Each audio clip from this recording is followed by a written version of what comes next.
Please welcome to the stage the Senior Advisor, Cleantech at Toronto's Mars Discovery District and Singularity University Canada Cleantech faculty, Jane Kearns.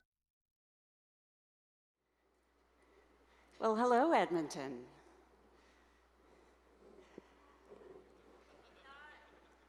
Let me set the stage for you. I'm going to take you back to the spring of 2001. Jean Chrétien is our Prime Minister. George W. Bush is President in the United States. Wikipedia has just been launched. Bridget Jones's Diary is the #1 movie at the box office. The dot-com bubble is bursting in spectacular fashion, sending the economy into a deep recession. Enron is imploding, losing shareholders $60 billion. And electricity market deregulation in California is causing rolling blackouts and ultimately the bankruptcy of the state's largest electric utility. And into this economic turmoil comes the Columbia Business School class of 2001, including yours truly. Apparently, I didn't like the lovely blue gown, so I went with boring beige. Many of my classmates were really panicking. The economy was terrible. Job offers were being rescinded left, right, and center, and that's a really bad thing when you're in debt up to your eyeballs. I, however, was feeling incredibly optimistic. I had taken a job working for a boutique investment bank financing renewable energy and clean technologies, and I was sure that all of this economic turmoil and all of this turmoil in the energy markets was going to mean that there was going to be change. And that change would mean opportunity. And I was going to be at the very leading edge of that opportunity. But when I told my very favorite prof, we were walking between classes, and I told him what I was going to do for a living, and he stops dead, he puts his hands on my shoulders, he looks me dead in the eye, and he says, and I quote, "Jane, you're shitting me, right?" And when I told him that I wasn't, he offered to open up his Rolodex and help me get what he called a real job. But I felt like I already had a real job lined up, and I was really excited about it. And so rather than taking him up on the offer, I set out to prove him wrong, and that led me on a really interesting journey. It turns out that my prof wasn't completely wrong. For much of that time, I wasn't sure if I was on the leading edge or the bleeding edge. But he wasn't right either. It took longer than I thought, and certainly longer than I hoped. But renewable energy and clean technology are here now. They are cost-effective, and make no mistake, they are the cornerstone of the energy economy of the future. Alberta, you need to hear that. I'm from Alberta, so I know that sounds like heresy. And I do deeply understand how important the oil and gas industry is to the Canadian economy. But our energy system is in transition. Renewable energy and clean technologies are now cheaper than fossil fuels in broad swaths of the world.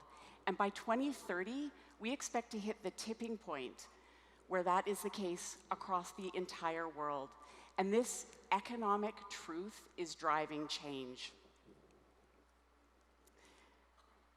For resource-based economies like ours, this transition is hard and it may well be painful.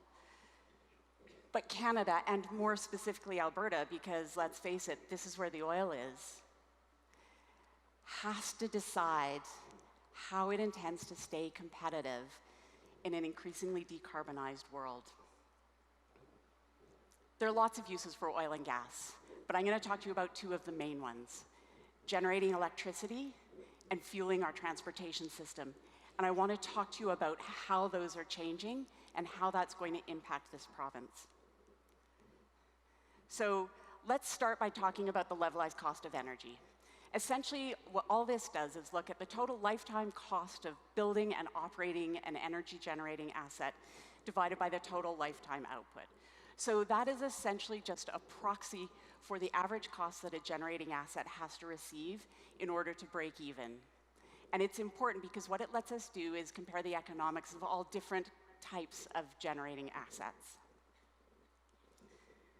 So, lucky for us, Lazard, the Global Investment Bank, has done an assessment of the levelized cost of energy for each of the last 10 years. And this is essentially what it looks like. So that bottom blue line, that's the cost of natural gas. It's dropped a little bit, but not a lot. The black line above it, that's coal, and it's stayed exactly the same, basically. The green line, that's wind. And it doesn't look like much of a drop, but that's actually a 60% drop in the cost of wind power. And that obvious, dramatic pink line, that is the levelized cost of energy. It has decreased about 90% in the last 10 years. That's dramatic. But that's not what's really important about this graph. What's really important is what's happening on the right-hand side. And that is that wind and solar in the United States, because this is looking at the US, are now cheaper than natural gas and coal. And that is massive. So what does this mean for our energy generation? Bloomberg New Energy Finance has done a projection of how much of each type of energy source we're going to use going forward. So that bottom blue band, that's coal and oil, and it decreases by half between now and 2050. The black band on top of it, that's natural gas, and it stays really consistent across the whole time and into the future. The really obvious bit about this graph is that big red band, and that is solar and wind.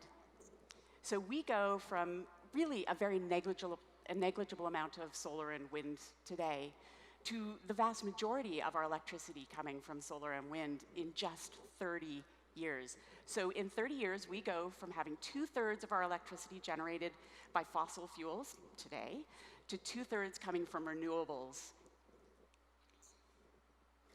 So you know that energy transition that I told my prof was going to happen? Well, it's happening. And now that it's here, it's happening really, really quickly. So let's take a look at some other technologies and what's happening with them and how they'll also impact this. Natural gas. We saw in that last graph that natural gas stays consistent. We use about the same amount. But here's the thing. We can make renewable natural gas. Natural gas is just methane. You know what else makes methane? Decomposing organic matter. So we can take organic matter out of our green bins or anywhere else. We can dump it into a wastewater treatment facility just like this one. We can capture the methane that comes off of it, and that methane can be used just like we would use fossil-based natural gas. It's not a panacea. We can't even do half. I figure in Canada we can do about 10% of our natural gas this way. But 10% is not insignificant, and from a carbon perspective, that's the equivalent of taking 3 million cars off the road. While we're talking about taking cars off the road, I'm going to give you a little bit of data on electric vehicles. It's really easy to discount them right now. There's something like 0.5% of the cars on the road. But here's the data. Can somebody guess? Actually, I probably don't have time for that. Can somebody guess very quickly how long it took to sell the first 1 million electric vehicles? 30 years. Close. 20 years. How long do you think it took to sell the second 1 million electric vehicles? That was 18 months. The third 1 million was 8 months, and the fourth 1 million was 5 months. That is dramatic, and you can see the trend. And that trend is only going to be sped up by regulatory change. At least 14 countries have now said that between 2030 and 2040, they're going to ban the sale of internal combustion engines. And those are not small economies. That's the likes of India, China, the UK, France, Germany, the Netherlands, Norway, Denmark. I mean, this is very significant. So you can see how that's going to impact our transportation fuels. That's cars. What about other transportation fuels? Let's talk about air travel. So I found some stats that I'm going to share because I thought they were interesting, and it puts into perspective how much we fly. So last year, 4.5 billion passengers flew. At any one time, there are 9,700 planes and 1.2 million people flying in the air around us. That is about 250,000 more than the population of Edmonton. Flying all those people around uses 94 billion gallons of jet fuel, and we go up to about 97 billion this year is projected. So from a carbon perspective, what does that mean? 860 million tons of carbon dioxide are emitted. Let me put that into context for you. That is the equivalent of driving 182 million cars for a year. So that's a lot. Seems like it's great news for the oil industry, right? Well, here's the thing. We're developing replacements for that too. This is a field of carinata. It's grown by a company out of Montreal called Agrosoma. It's a really interesting plant. It's related to broccoli, cauliflower, cabbage, mustard, and it's got some very interesting properties. So first, it's really, really tough. It's drought resistant, it's frost resistant, so farmers can grow it at either times of year when they couldn't otherwise grow crops, or in places where they couldn't grow crops on marginal land. So it gives farmers extra income and it's not taking anything out of our food system.